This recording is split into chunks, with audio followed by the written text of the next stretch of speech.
biology always wins in the end. The expression age is just a number is baloney. But like me, I ran my first marathon when I was 28. I ran my fastest marathon when I was 46. For sure, running 239 at 46, there were some changes in how I trained, like less high intensity and more moderate intensity. And my body really responded well to that. Like I was running more than I thought I could at my age and just feeling great. When you say moderate intensity, can you define that a bit more? Yeah, it's really like any effort that... Matt, the reason I'm genuinely very excited to have this conversation with you today is because you are one person that looks at endurance sports through so many different lenses. You're an author, you're a journalist, you're a coach, you're a nutritionist, and above all, you're an athlete. And as a writer, may I say, you are one of the most prolific endurance sports voices alive today, with nearly 40 books across running, triathlon, nutrition, and sports physiology. And, across all the work that you have done, one thread seems to connect everything, and is that recreational runners tend to underestimate what they're capable of. And they themselves tend to become their own ceiling by creating a limit to what they are able to do. And things like their nutrition, their training, and their thinking, right, which is the physiological and the psychological part, hold them back. And you've personally proved all this by running your fastest marathon. Is it at 46? That's right. In 2 hours, 39 minutes. But I want to slightly challenge that idea slightly, because I think it lands a bit different from someone in their 50s as it does for someone in their 20s and 30s. So my question is the ceiling genuinely as high as you believe for masters athletes? Or do you think it's different for everybody and it has to be individualized based on age? Oh, yeah. I mean, for sure. I mean, biology always wins in the end. The expression age is just a number is baloney. It's not true. It gets, I mean, do you know anyone who's celebrated their 200th birthday? Well, let's just be honest here. No, I mean, our bodies do change, and that change really is properly characterized as decline after a certain age. What remains consistent is that every athlete has like a certain ultimate performance potential, and if you're interested, you can pursue it. You can pursue what your limit is, and I would say only among recreational athletes, only a tiny fraction of a percent ever get to experience what it's like to reach 100% of their potential at any age. And even, pretty serious recreational endurance athletes in their 20s and 30s are falling short of their potential. You can still have leeway to perform better by absolute standards in your 40s and 50s. Yeah, your potential has declined, but if you're able to fulfill more of it, like me, I ran my first marathon when I was 28. I ran my fastest marathon when I was 46. For sure, running 239 at 46 means I should have run 231 at 33. Biology is inexorable, but that doesn't mean you can't fight it and reach for, you can still surprise yourself at any age. Do you think one factor that holds a lot of recreational runners back is time? That is certainly a very common perceived limiter. But, we all find time for our highest priorities. We just do. And I remember writing a profile of this amateur triathlete who was one of the top, age group Ironman competitors his age. And this guy was a CEO of a fast growing company, married, and I believe he had 6 children. So, if anyone had the time excuse, it was this guy. And he found time for absolutely all of it. He was a very busy guy, didn't do a lot of noodling around on screens, but he was, by all accounts, an involved father and husband, undeniably a successful CEO and undeniably a successful Ironman triathlete. So what I try to do from, in my role, like I tell athletes all the time, I'm a running coach. I'm not a life coach. So I'm always going to advocate for prioritizing, running and putting more time into it. And it's up to each individual athlete. It's just seldom true that I don't have enough time to train more, full stop. That is almost never true. That being said, yeah, for sure. I'm always respect it when someone says, hey, it's family first, career second, running third. And then for sure, yeah, okay, maybe you're never going to run quite as much as you would need to reach 100% of your potential. And that's fine, as long as you have clarity about it. But a lot of runners are simply making an excuse and BSing themselves when they do say they don't have, like if you audit their day, there's so much slack in there, so much wasted time that like, it's like, people, they look at their own diet through rose-colored glasses. Like, do you eat vegetables? And they remember the time they had a salad 3 months ago. I'm like, yeah, I totally eat vegetables. That same thing, like with like the time thing. Like if you actually, challenge the statement, I don't have enough time, it falls apart usually. I tend to say I don't have enough time sometimes, but I still put in about 100 kilometers a week. So what is that in miles? 60, 70 miles. I wish I could do more, but I'm at the limit of how much time I can allocate to running. Anything more, I think, firstly, I start to break down. Secondly, then something else has to give with my work or with my family. And it's, like you said, it's a trade-off that you have to be aware of, kind of balance it. But anyway, Running the Dream is the book you wrote about embedding yourself with NASAC Elite in Flagstaff, Arizona, where you lived and trained with professional runners literally half your age when you were in your mid-40s. And for those people listening down unaware, it was after this training camp that you ran your fastest marathon. I really love how you wrote about it, but I want to ask you something that you didn't fully mention in the book. Was there something that you actually learned about your body during that summer that surprised you?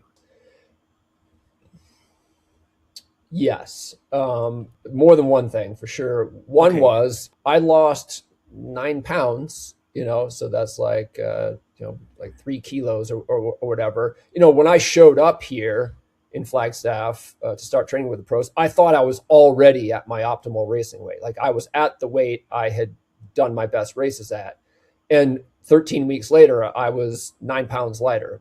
And so, I just got leaner than I'd ever been. It was a combination of training. And I lived with one of the members of the professional team who had just an immaculate diet. And I just started like eating the way he did. So that was one, like, I realized, actually what I thought was my optimal racing weight wasn't actually. I also train differently. I'm an experienced self-coach runner. I know what I'm doing, but that's different from having an elite level professional coach guiding your training. And there were some changes in how I trained, like less high intensity and more moderate intensity was like the broadest brush stroke to characterize how it changed. And my body really responded well to that. Like I was running more than I thought I could at my age and just feeling great all the time. So yeah, those are a couple of the surprises. When you say moderate intensity, can you define that a bit more for someone that is unsure what you mean by moderate intensity? Yeah, it's really like any effort that in a time trial you could sustain for between 30 minutes and 2 hours. Like, so that's your moderate intensity sandbox right there. Okay, so that's what you mean by moderate. Okay. Yep. So kind of like the threshold, your tempo run kind of intensity. Yep. So yeah, critical velocity, which is like a smidge above the lactate threshold, typically on the fast end, and then what they call steady state intensity on the lower end, which is just like a little faster than marathon pace for someone at my level. So you were doing more of that when you were training with the elites than you would normally in your regular training? Yes. Yep. And then, correspondingly less like VO2 max type of stuff, which is like, it can suck you in because like you do 1 or 2 of those workouts and you feel fitter right away, but you do more than 1 or 2 and you start to break down. And yeah, so I was just able to handle, a higher volume of quality training without breaking down. Did it surprise you that you could handle more moderate intensity at 46? Yes. I mean, the thing, it left me, I came away saying, wow, if only I had been training this way 15 years ago, so it would have been a better way for me to train all along. It was just like a blind spot for me. Like I was just kind of like following best practices. I certainly like I individualized things, but I hadn't taken that process as far as I could have. Wow, that's really interesting. Coming from someone that wrote about 80-20 training. Yeah. Okay.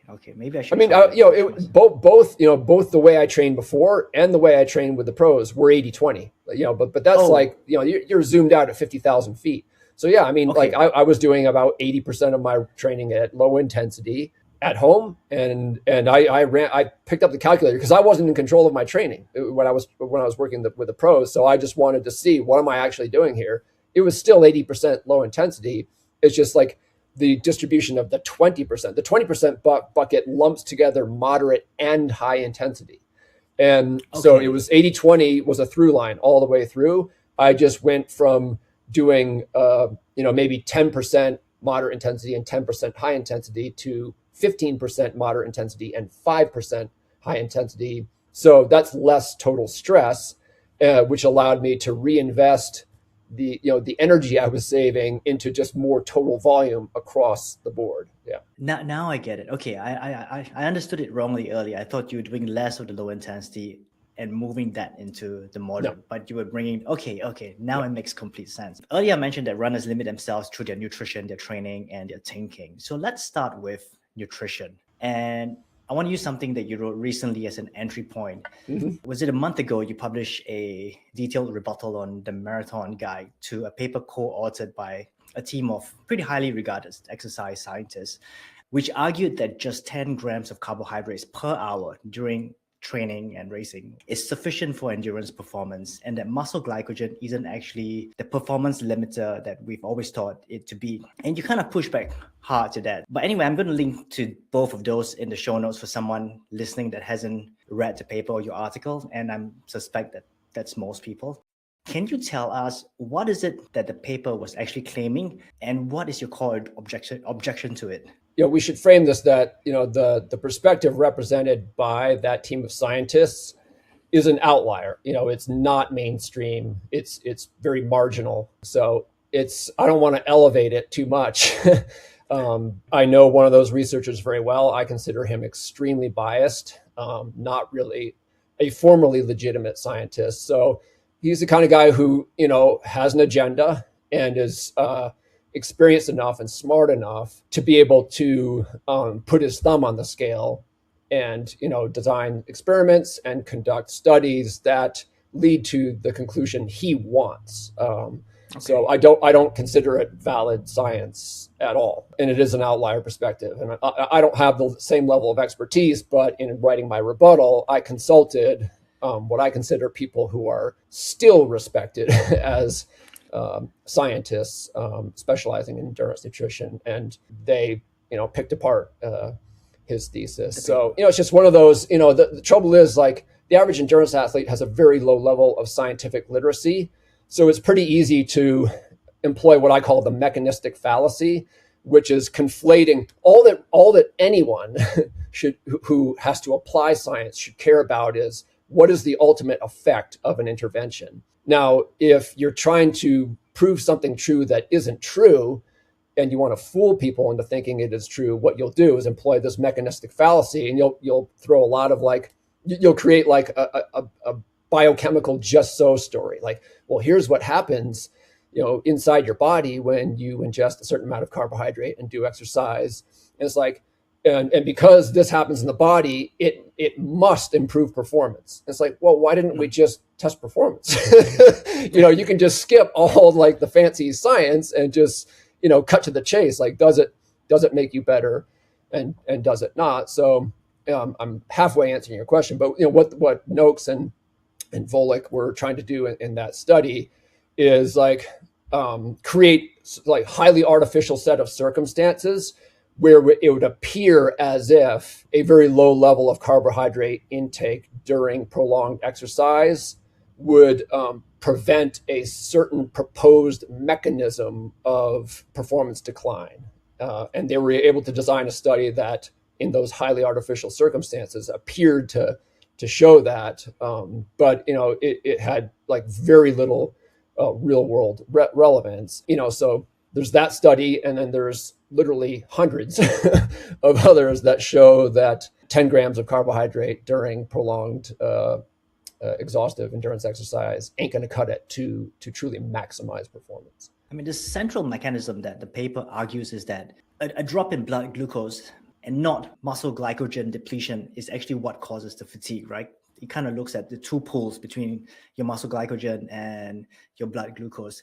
Is there something in the mechanism, even though it doesn't translate from artificial conditions of a lab into the real world endurance performance. Is there something in the mechanism that is correct in your Yeah, view? I mean, what I got from the other scientists that I consulted for their take was that it was just a gross oversimplification. There's plenty of evidence that glycogen levels do matter, and that it's not simply, oh, we were wrong about that, and it's this one other thing instead. It's like, no, like, first of all, we don't really entirely know. It's very complicated and messy. So at the very least, the idea that all that matters is blood glucose levels is a gross oversimplification, and it does dismiss research showing that muscle glycogen does that also isn't the one single mechanism either.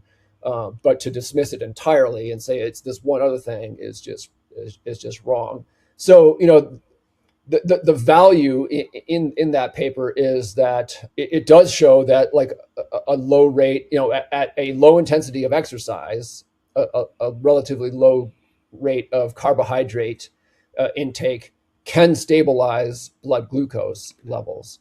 And then it's a giant leap from there to say that you win the Tour de France that way. Like that is, I'm sorry, no.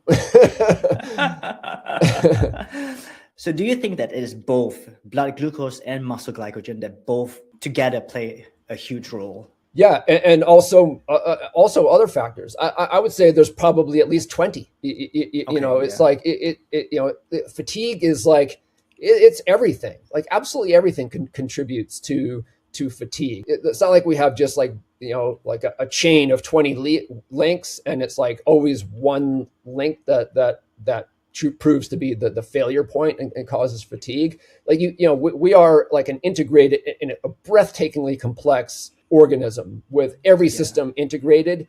It's just not one thing. And Noakes' own prior research, he himself has argued that fatigue is a feeling. It's not even really a physical mechanism. It's just like, all that's going on physiologically in your body is sort of like synthesized into a feeling. And when you hit the wall, you're actually just deciding to slow down because you feel awful. I don't remember what's the term that he used, but yeah. Central governor. The central governor theory. Yeah, that's right. What struck me most about the paper, or what the paper didn't answer, was how much carbohydrates is actually needed to optimize performance and not just improve. Because it talked a lot about improving performance, but improving performance and optimizing performance are two very different things, right? Like you said, it's not going to win the Tour de France. And without testing that 10 grams of carbohydrates alongside 30, 60, 90, and these days we're talking 120, 150 grams of carbohydrates per hour, I think is a bit premature in that sense. Yeah, or post-mature, because like that question, like how much carbohydrate does it take during exercise to optimize performance, is probably the single most addressed question in all of sports science.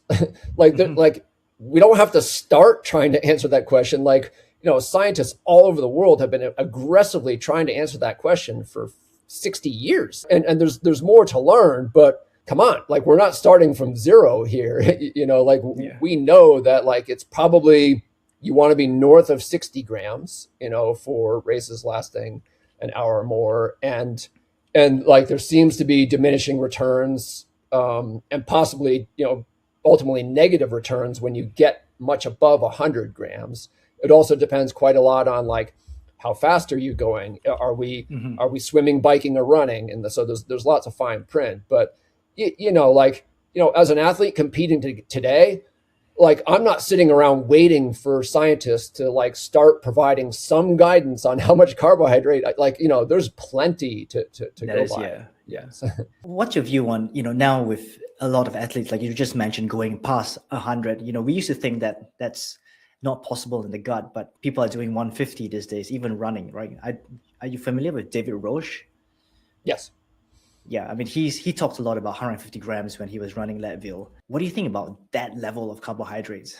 There was a paper that just came out recently that was a review paper by Patrick Wilson at Old Dominion University, where he looked at like kind of like the history, and he was focusing more on like pro cycling. And looking like like how much were pro cyclists actually taking in like in the 80s, and like are they actually taking in more now, and then looking at the underlying research and saying like, is there a justification for taking in more? So like, again, like this is a guy in the trenches, like who's doing the work, has a PhD in exercise physiology and specializes in endurance sports nutrition. So you want his opinion, not mine. But I mean, that's where I go for my opinions, is like the most credible sources. And his feeling is that like we can be pretty sure that if you're competing at a high level in races lasting 90 minutes plus, like 90 grams per hour is kind of a floor. Like pretty much, there's individuality, but like pretty much everyone can benefit more from taking in 90 grams per hour than from 75. But then when you start to get much above 90, it gets a little fuzzy, with some studies saying that like, maybe 110 is better than 90, but at least as many studies saying, no, it's actually like a wash, or possibly even like a slight net negative. So 150 is probably, it could be optimal for an outlier individual athlete. It's probably not a good idea to chase that extreme a number for the vast majority of us in most circumstances. A few guests that I've had on this podcast have talked about using carbohydrates strategically as an ergogenic aid, like a performance enhancer where you reach for it deliberately when performance needs to be optimized. So not chronically a high carb diet, but periodizing carbs, like the same way you periodize your training, when the demand for training and racing is high, like in the season, and lower that when you're in off season or when you're not training as much. How do you view that approach? Yeah, that notion of like, carbohydrate periodization is intriguing. I'm a pragmatist, like in my thinking. And so what I like to remind people, because like, there's so much overthinking in nutrition, in endurance sports, and just in longevity and health seeking in general. And I'm very wary of that. It's like, hey, let's make it more complicated. And so like, I like to remind people that, the best distance runners on earth are from East Africa. And I've been there. And in East Africa, they get 75 to 80% of their daily calories from carbohydrate every single day. And there's not even another option. Like that is the Kenyan diet. So it's like, okay, like, and also when you look at the research, like, again, we get into the mechanistic fallacy where what the research shows is that when endurance athletes periodize their carbohydrate intake, you can see physiological changes, and they will label that like metabolic flexibility. It's like, oh, wow. It's like this athlete, because they've done this, is like better at burning carbs and fat. And then you measure performance and there's nothing. You know what I mean? So you've just made your diet like more complicated, and your body's changed in ways that make no difference to your goals. So, the other shoe is yet to drop with, the nutrition periodization. And I'm not saying it's a waste of time. And unlike, just blanket carbohydrate restriction, which I think is like self-sabotage, a thoughtful approach to the periodization, I think, could be fine. And maybe future science will show, oh yeah, there is a way to pull it off where you actually do gain, 0.2% in performance. Who knows? Going back to the paper a little bit, and there's a meaningful subset of my audience that are deliberately eating low carb or doing fasted training because they're trying to manage body composition, or like you just said, metabolic health, right? But they're not chasing podium finishes. They're not even trying to get qualified for Boston. Do you think that the 10 grams carbs per hour strategy that was mentioned in the paper is more practical for this subset of runners that are maybe trying to lose a bit of weight?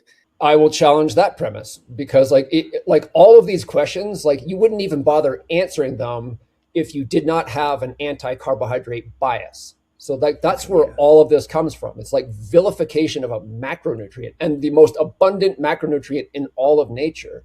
So it's like, absolutely, like you can choose to adopt a low carbohydrate diet for the ostensible reason that you want to optimize your body composition and be healthy. However, that's not like better or necessary. It's like, it's one option, But like, you know, some of the like leanest, healthiest, longest living people on earth are vegans, you know, who like do exactly the opposite. So it's missing the point. Like Yeah. like as soon as you like just bracket that prejudice, then you stop even asking these questions. It's like what's different? Like why is fat and protein good and carbohydrate bad? Like what possible sense does that make? And so like, but these biases are so invisible to the people who operate according to them that they don't even realize that their minds are just being controlled by just a bizarre prejudice. It's an option if you want to do that, but you know, I wouldn't even like necessarily recommend it. Like you know, there are certain rules you can't get away with breaking with nutrition if you want to be healthy, and carbohydrate has nothing to do with any of them. Like the one thing you really don't want to do if you want to be like whatever your specific goal is eat a lot of processed food, whether it's high in fat, carbs, or protein. Like that is what the research shows squarely. Like when objective, non-biased minds like look at these questions, it's like macronutrients are a distraction. They are not the story. Like it's like, are you eating mostly whole, natural, unprocessed foods? And are you eating, and the other thing is like balance and variety, which is what you start to infringe on when you allow biases to unnecessarily, you know, like humans are nature's ultimate omnivores. Like that is like what makes us different from every other species on earth. Is like our entire history as a species is a story of dietary diversification. And then you have all these like weird modern diets that like go exactly against that legacy. And they're risky, you know, like, again, like, you know, you can have a low carb diet that is very healthy and gives you all the goals that you're chasing. But like, you know, I've done cleanup for so many athletes who went down that road, and it blew up in their faces, and not just for physical reasons, but for psychological ones. Like you're overthinking your diet. You're taking a lot of fun out of it. You start to fear food and nutrients and eating, which is just toxic. There's like a guilt pattern because like your body and mind really want variety, really want a well-rounded diet, and you're forcing yourself to be restrictive. And then, you know, that can just be not very good for your mental health, can make that way of eating not very sustainable. So again, like for me, like I never, ever, like if an athlete says, I just want to have a low carb diet and I'll make the best of it, I'm like, okay, fine. You know, it's your body, it's your diet, but I'm never going to like recommend, oh, like if you want to have like a good body composition, you absolutely have to go low carb. Like, no, that's just simply not true. I've been down that road myself, and I don't ever want to go back down that road. Like you said, it hit me in the face really hard. Yeah. It wrecked my training, non-functional overreaching and everything. And you know what's the funny thing? It's the moment I started eating a lot of carbs again, like just a day of really carb loading, the next day I felt so much better, and my training kind of changed from day to day. You know, one day I felt completely flat, realized that I wasn't having enough carbs. And then the next day I said, okay, I'm going to try. I'm just going to eat as much carbs as I can. And just to be clear, when I say carbs, I'm talking about whole food carbs, like whole grains, beans, legumes, not ultra processed carbs.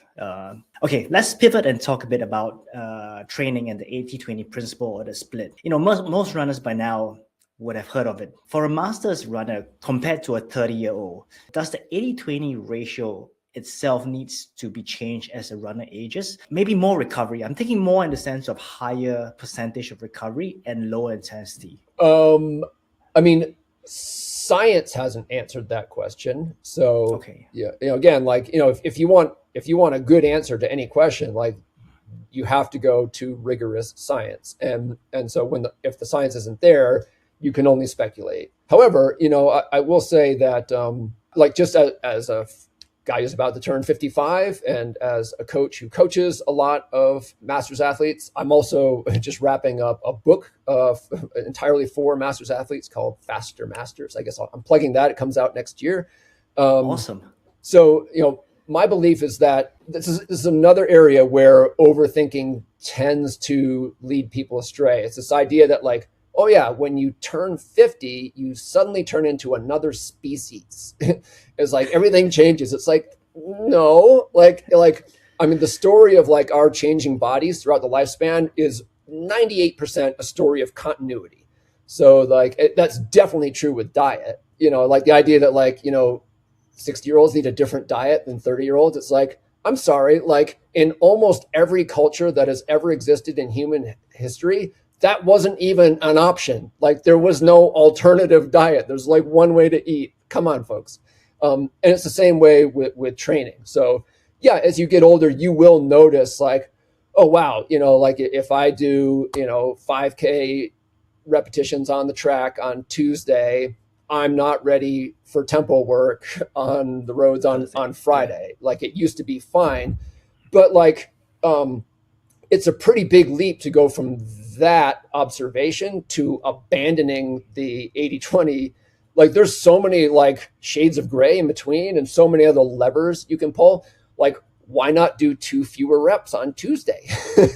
Yeah. Or why not start fiddling with the 20%? Again, I referred to that before. It's like, remember the 20 lumps together, moderate and high. So maybe you need less high intensity and more moderate. Or you could actually say, you know what, I'm actually going to dial the volume back because I have decades of base building.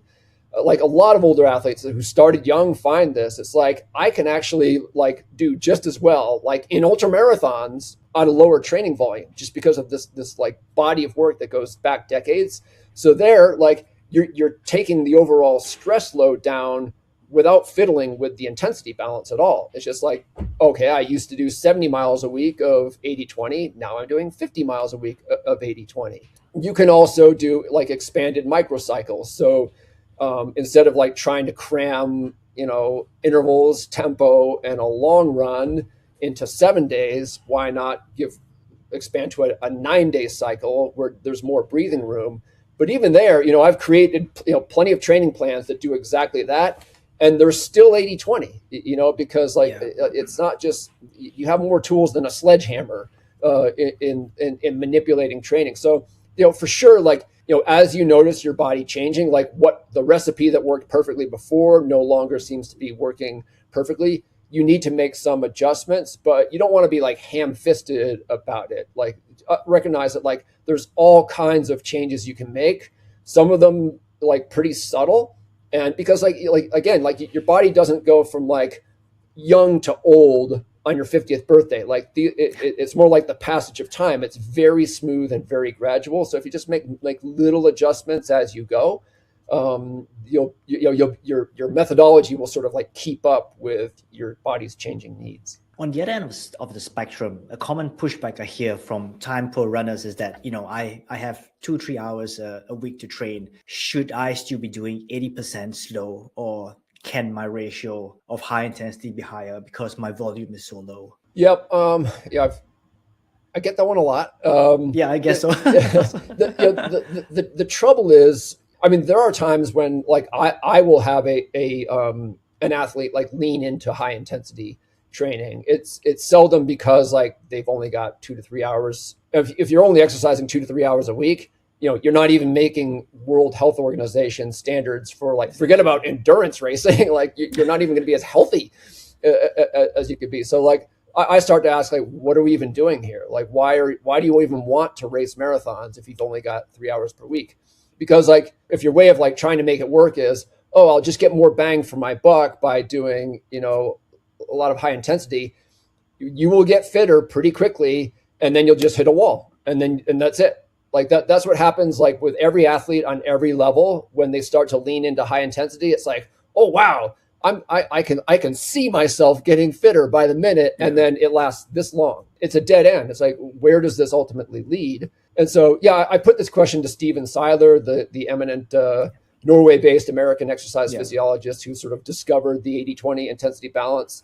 And he said, like, I do 80-20 all the way down. Like there's like the why even bother level of like minimalist training.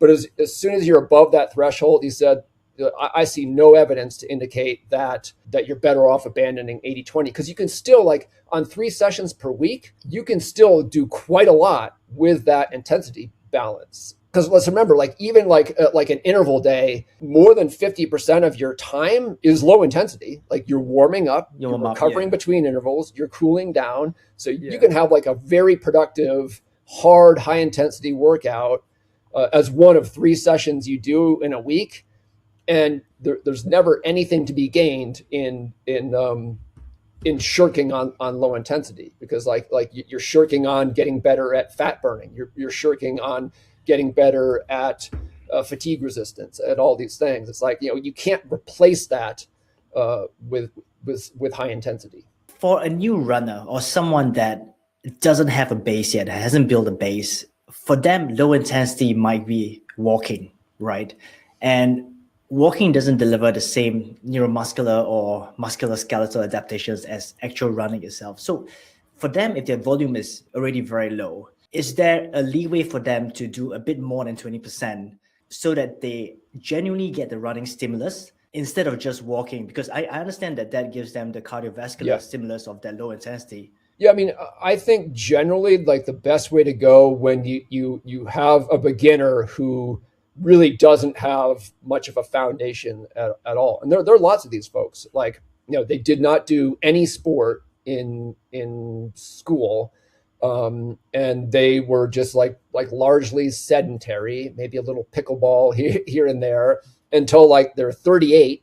And then they, like, a friend talks them into doing a 5K and they get hooked, and then Yeah. and then they want to be a runner. Like a true sort of like midlife beginner.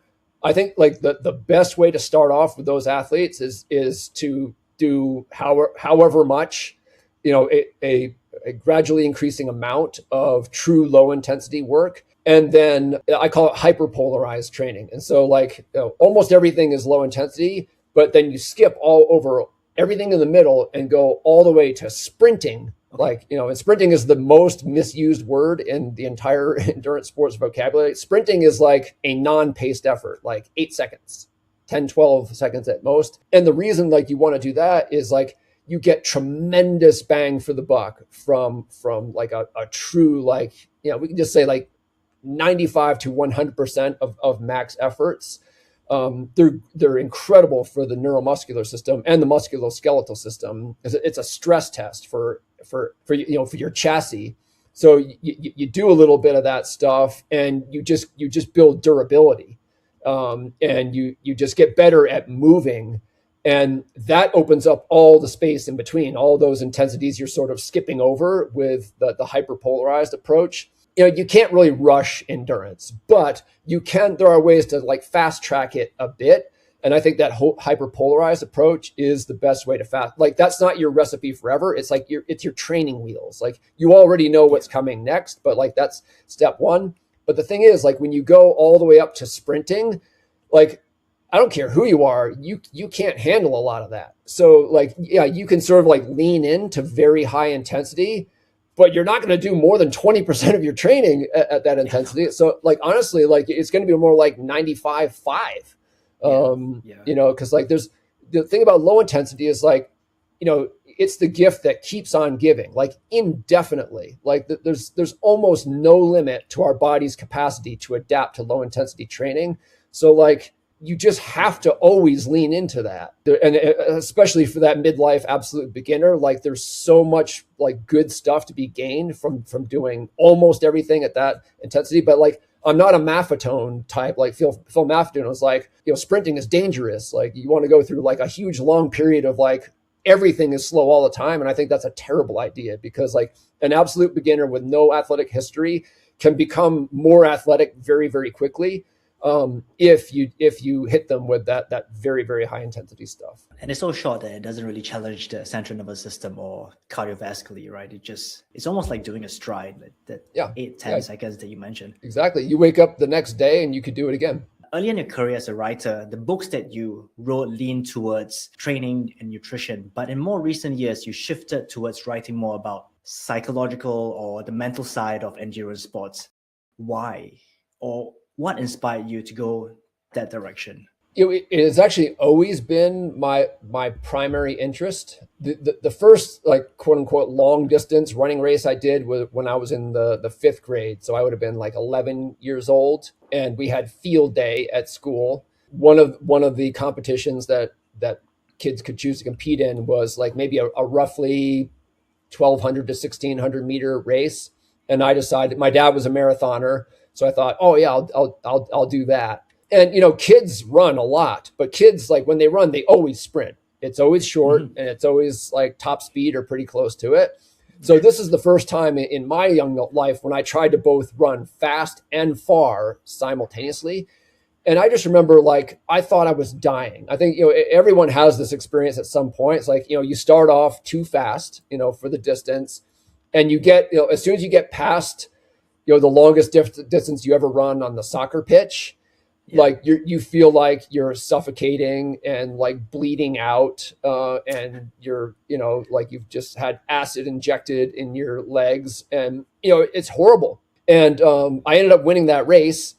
But I remember thinking, like, this sport is all about the ability to suffer. Like, that's like, it's not about being fast. It's not about being indefatigable. It's about like being able to suffer. Of course, that's a little bit of an exaggeration, but like that was my takeaway. And then I went on to run competitively in high school, and that piece of just how much you had to hurt to be the best ended up really becoming a barrier for me. Like, I was making lots of progress. Like, when you're 14, 15, yeah, you PR in every race, right? But eventually I got to a level where I realized, like, I couldn't just get faster by growing. Like, I needed to be able to learn to dig deeper. And at that age, I just was too immature. I wasn't ready for it. And I developed like this almost like paralyzing fear of the pain of racing, and ended up just burning out and quitting. I had intended to run in college. I picked my college because largely of the running program they had there. And I never ran a step there, and only got back into it in my late 20s. And when I got back into it, I hadn't forgotten what limited me when I was younger. And I knew, okay, if I'm going to reach my potential now as an adult endurance athlete, I'm going to have to like figure out my head and turn a liability into a strength. So that, like, ever since the very beginning, I have felt like the psychological piece of endurance performance is the most important piece. And if you go back to like my first book, you will see like that message is there.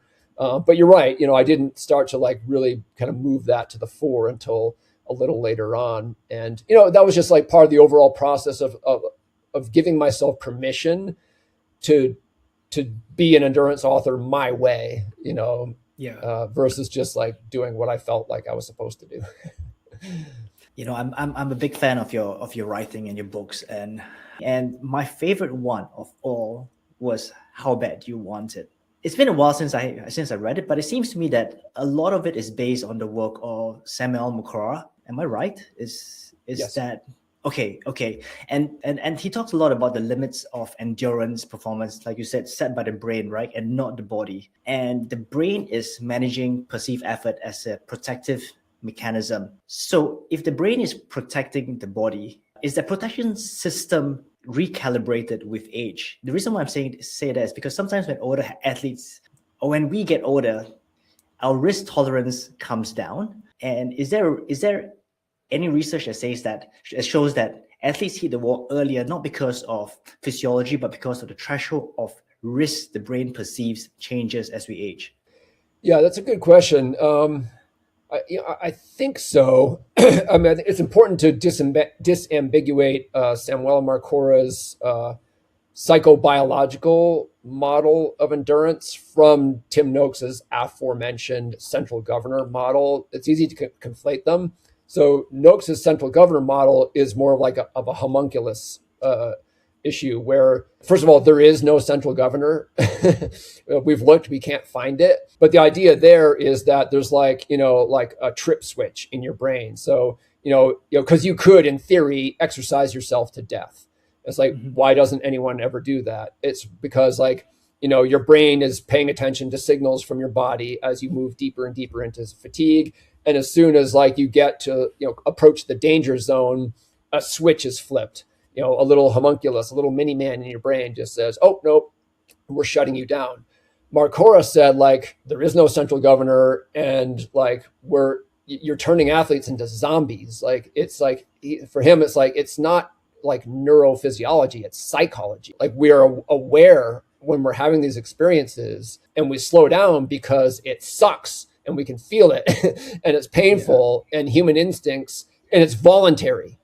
You know what I mean? Like, you're not dangling by the tips of your fingertips from a cliff's edge where you're willing to put up with any amount of pain to avoid falling 2,000 feet to your death. It's a marathon that you signed up for and paid money to do. You can quit at any time. So it's like, that's why I said earlier, like, when we hit the wall, that's a decision. Like nothing is failing in your body. You are just making it doesn't feel like it, but you are.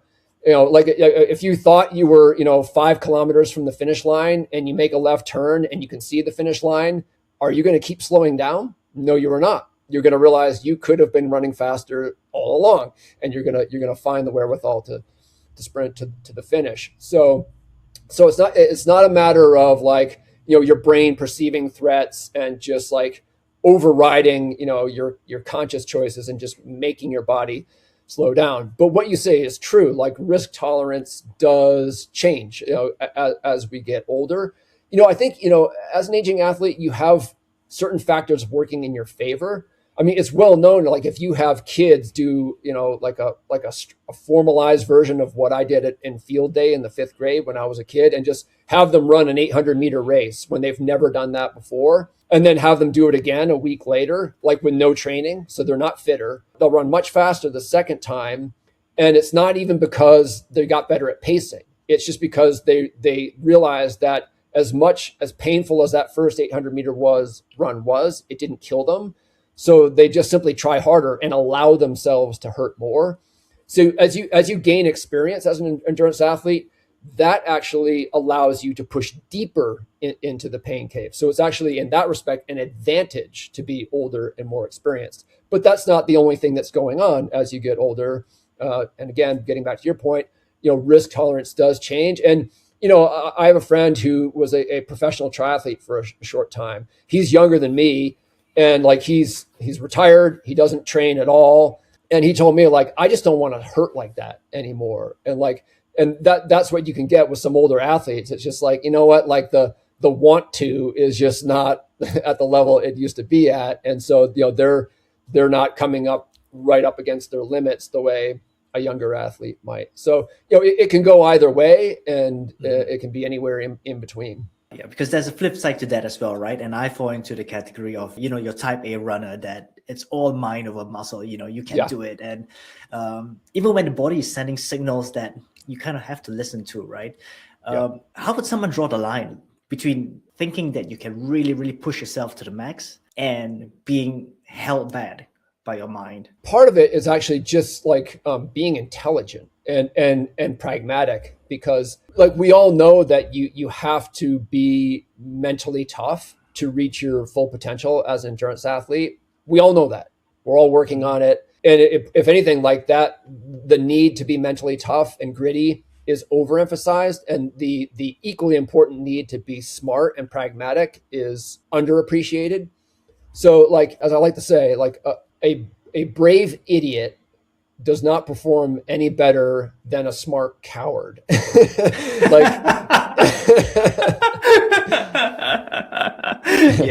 Like to reach your true limit as an endurance athlete, you need to be smart and brave in equal measure. And so the people who just try to like tough their way to optimal performance fail. And like, in a way, it's just kind of lazy. They want it to come down to just one factor. Like, I can just tough my way to optimal performance, and like, you'll see like what that gets you. So that's what, like, I'm fortunate in the work I do is to be able to pick the brains of some of the world's greatest endurance athletes.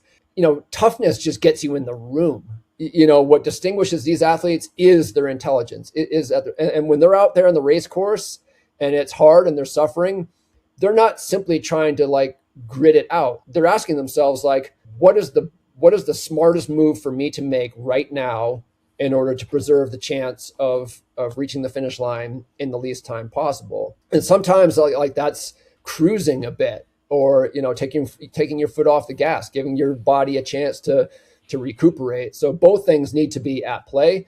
So if you're one of those athletes who maybe like you just wants it to just be a toughness competition, and like the inevitable result will be failure. And then as long as you learn from that, then you start to figure out where the line is, and you start to get better at interpreting signals, the ones you actually can safely override and the ones you can't. And then that allows you to start being smarter in your decision making. We're talking about tactics here, just like tactical decisions over time, so that the toughness doesn't go away, and thank goodness you have that. But now it's complemented by judgment that it just allows you to know when to deploy your toughness and when to rely on other tools. When you embedded yourself with the NASAC elite in Flagstaff, what did training with the elite athletes half your age teach you about the mental side of being an older runner, specifically around the identity of being probably the slowest person in the group, even though you're pretty fast for your age? That must have been mentally very tough for you. I would have been completely messed up in my head. Well, honestly, I knew going in that I was going to be much slower than the pros. So that was baked in. Okay. And for me, like, I've never really, like, I have a growth mindset. And so like all I care about is putting myself in situations that accelerate my improvement. And I knew I was putting myself in exactly that kind of situation. So it didn't matter. It didn't matter that I couldn't keep up with anyone else. Like just being in that environment, like I could just, it started right away. I lived at sea level and I came up here to 7,000 feet. That's a big adjustment, but within 10 days, I was hitting the same times at altitude as I was at sea level back home in California. Like I was improving that quickly. That's all I cared about. The elites are just absolutely ruthless pragmatists. Like they're the last people to like vilify a macronutrient. So many amateur runners, like they want something to work and they just try to make it work. Like the elites don't do that. They want to know what works. And if they try something, of course, when you try something, you absolutely hope it works. But the pros are so quick to abandon something that, they won't let pride or sunk cost psychology allow them to persist in a path that's not working. They have exactly the same mindset. Like a psychologically typical professional runner will be very, very happy to be the slowest athlete on their team. Very happy, because they're pragmatists. Like they can get over the self-defeating stupid ego stuff. Oh, I'm the slowest. Who cares? Like you are in an environment where you are going to get better than you would get if you were on another team where you're the fastest runners. Like that is all they care about. And for me, like I was trying to think like a pro, not just train like a pro, but just do as they do. I'll say another thing, like I've never seen athletes quit so many workouts as I did with the pros there. Because again, like ruthlessly pragmatic. If they're not having their best day and they simply know, they can almost like step outside themselves and look at themselves as if they're not themselves, just like objectively, like, is it smart to finish this workout given how I'm feeling today, or the fact that I have a lingering sinus infection? If the answer is no, they stop. No pride, there's like no hit to their self-confidence, nothing. That's the thing. Like if you're not in the room with these athletes, you just think, oh, they're genetically gifted and they work hard. It's like they are genetically gifted and they do work hard, but the real distinguishing factor is that they're just smart. Like they're smart and pragmatic, and they make a lot of good decisions and not very many bad decisions. Okay, that's amazing. Dream Run Camp. You created this as a way for recreational runners to experience the elite training environment like you did, right? And it's in Flagstaff, similar to what you wrote in your book, Running the Dream. What is the experience really like if someone wants to spend time in the camp? It's intended to be sort of like a facsimile of like what the pros do. Flagstaff is a magnet for, a lot of runners like move here, and live here to train, but a lot of, visiting athletes will visit from other parts of America and all over the world, and they'll come for an extended period of time. So there are lots of like adult running camps at cool destinations that last for like 3 to 4 days, or like at the absolute most like a week. And I've been to a lot of these camps. You can have a great experience, but you can't really, you're not living in Boulder, Colorado, or, Flagstaff, Arizona, or wherever it is. Like, so here, like the minimum stay is 1 week, and you can stay for up to 12 weeks. And that allows you to have something more like, the pro experience, where it's like, you sort of move to Flagstaff for a month or what have you. And, in a traditional adult running camp, because the time is so short, everyone arrives at the same time. You're scheduled out like chock-a-block, the start to finish. Like if you're not running, you're lifting. If you're not lifting, you're sitting in on a lecture, or, doing tourist stuff or whatever, like bang, bang, bang, bang, bang.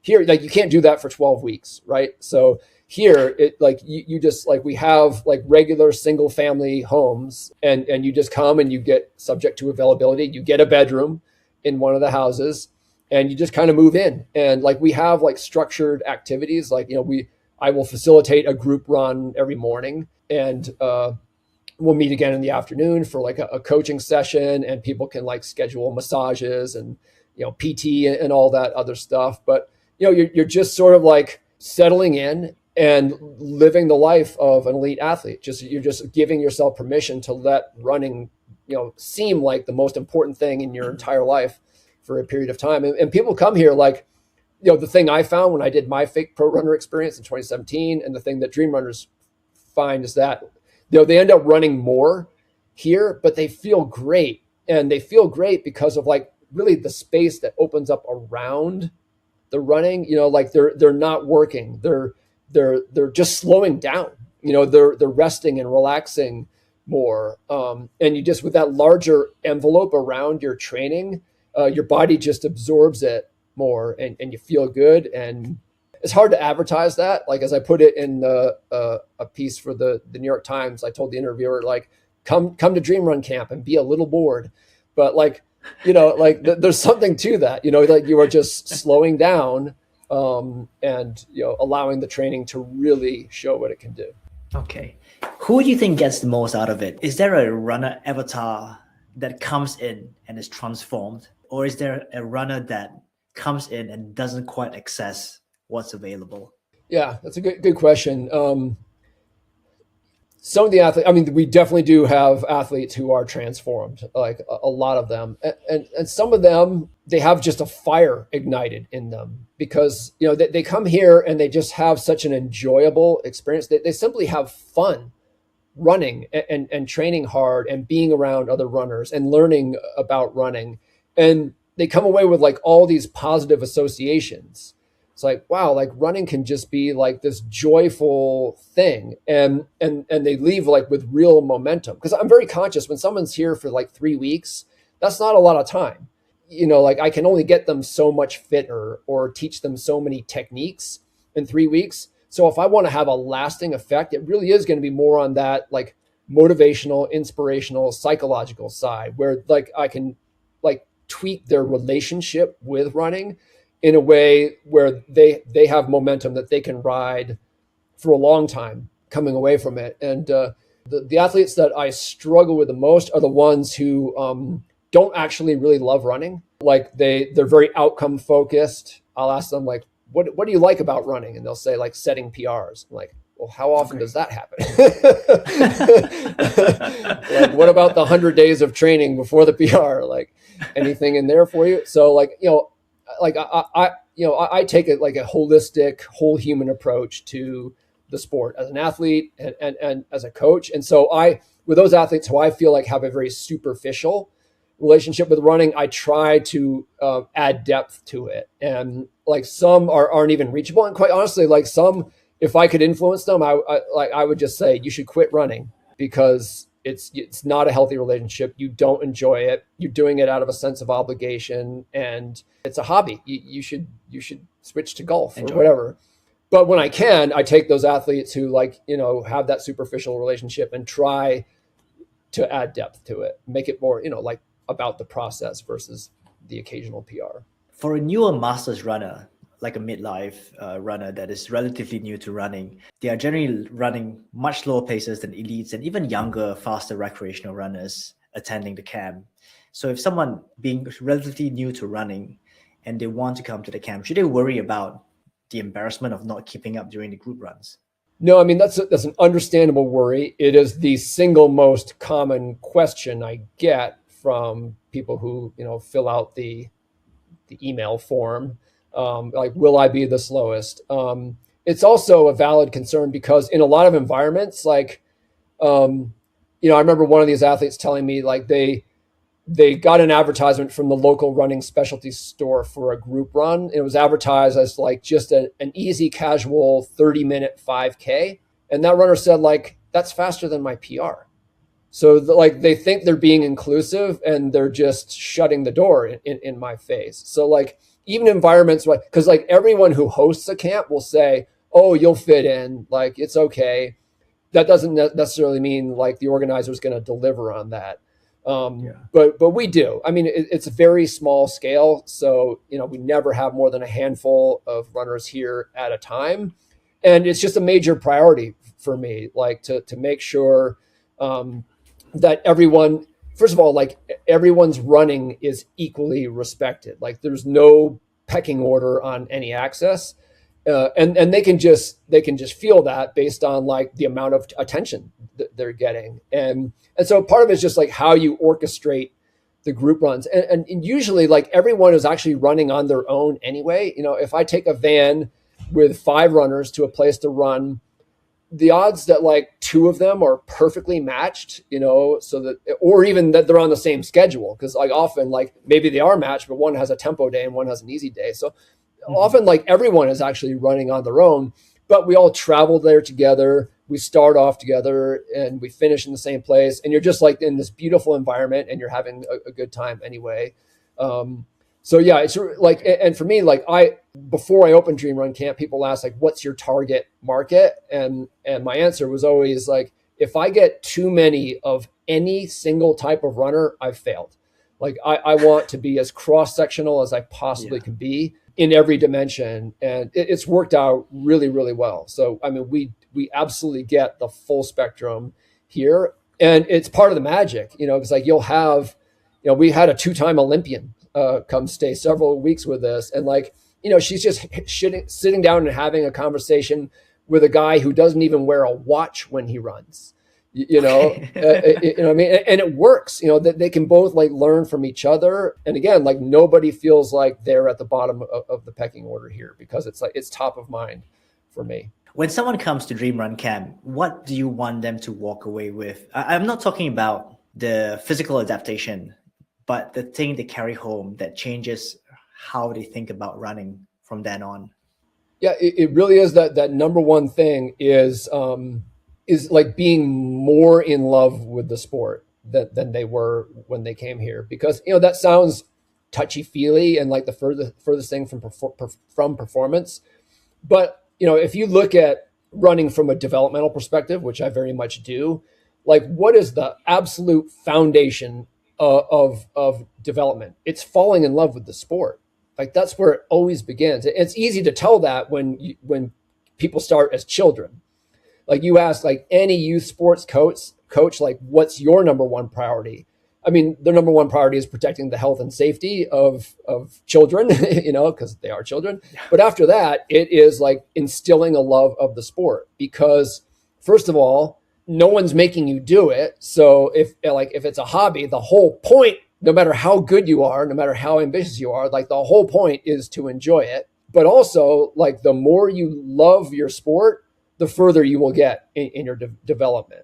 So like, it's really, it's motivation. Like you cannot possibly be too motivated as a runner. If you have a lot of motivation and not anything else, then you're that brave idiot who runs off a cliff. So it's not the only thing that matters, but like you cannot have too much motivation as a runner. And motivation really comes back to, like ambition, like that outcome focus can be motivating, but the science is clear. Like for sustainable motivation, like just a pure love of the activity itself is number one. So that is the number one thing I try to send people home with. As we land the plane, you've written about and you've coached around and you've personally experienced the questions of what's possible for an aging runner. What are you personally still figuring out in your training or in your own nutrition or in your relationship to the sport? Or what question haven't you answered yet for yourself?